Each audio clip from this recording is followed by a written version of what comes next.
Assalamualaikum warahmatullahi wabarakatuh. Saya Gina Raudatul Jannah dengan NIM 23042284. Di sini saya akan membahas tentang public service atau layanan publik. Layanan publik adalah pelayanan yang disediakan oleh pemerintah, lembaga swasta, atau organisasi lainnya untuk memenuhi kebutuhan dasar masyarakat. Menurut Undang-Undang Nomor 25 Tahun 2009 tentang Pelayanan publik mencakup penyediaan barang, jasa, atau pelayanan administratif oleh penyelenggara pelayanan publik.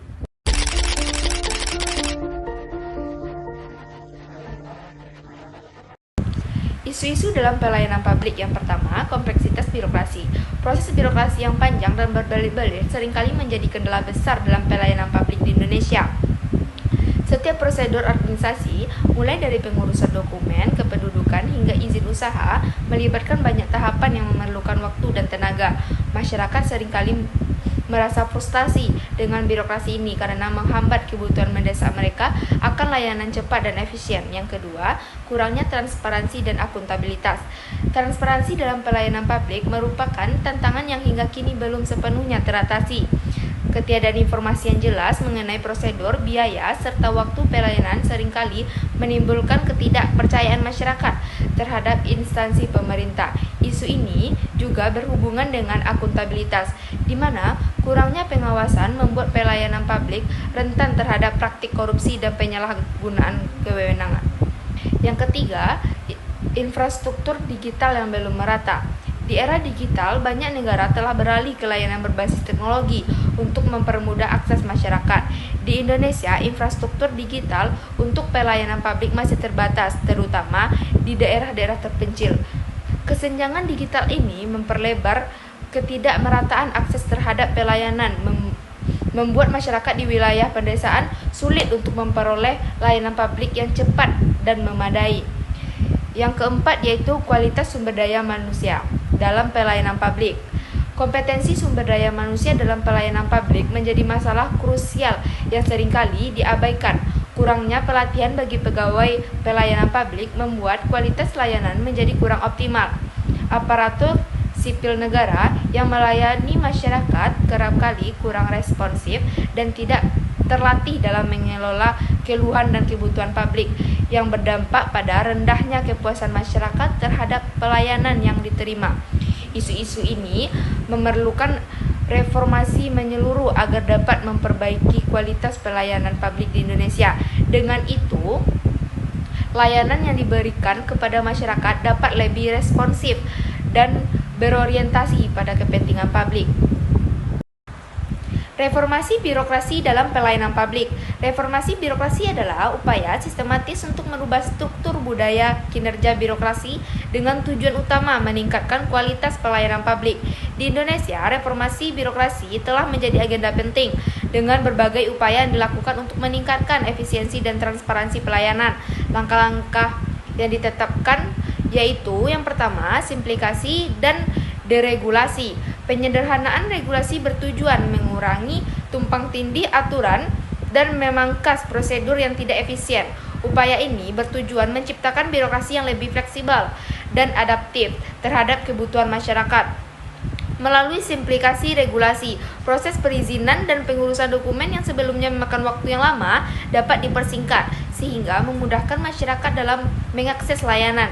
Yang kedua, peningkatan akses teknologi informasi. Salah satu terobosan penting dalam reformasi birokrasi adalah penerapan sistem e-government. Dengan platform digital, masyarakat dapat mengakses informasi, mengajukan permohonan layanan, dan melacak status pengurusan dokumen secara online.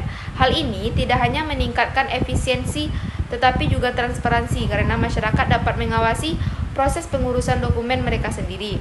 Yang ketiga, penekanan pada transparansi dan akuntabilitas. Reformasi birokrasi berfokus pada penciptaan budaya transparansi dalam pelayanan publik melalui pelaporan kinerja yang terbuka. Masyarakat dapat mengetahui apakah pelayanan yang diberikan sesuai dengan standar yang telah ditetapkan. Sistem pengaduan online yang memfasilitasi masyarakat untuk melaporkan masyarakat dalam pelayanan publik juga merupakan langkah penting untuk meningkatkan akuntabilitas aparatur pemerintah. Yang keempat yaitu pengembangan kompetensi aparatur. Kompetensi sumber daya manusia merupakan kunci keberhasilan dalam reformasi birokrasi.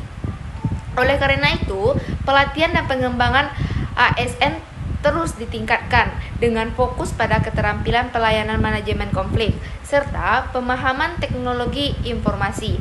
Aparatur yang kompeten akan lebih mampu memberikan layanan yang profesional dan responsif terhadap kebutuhan masyarakat.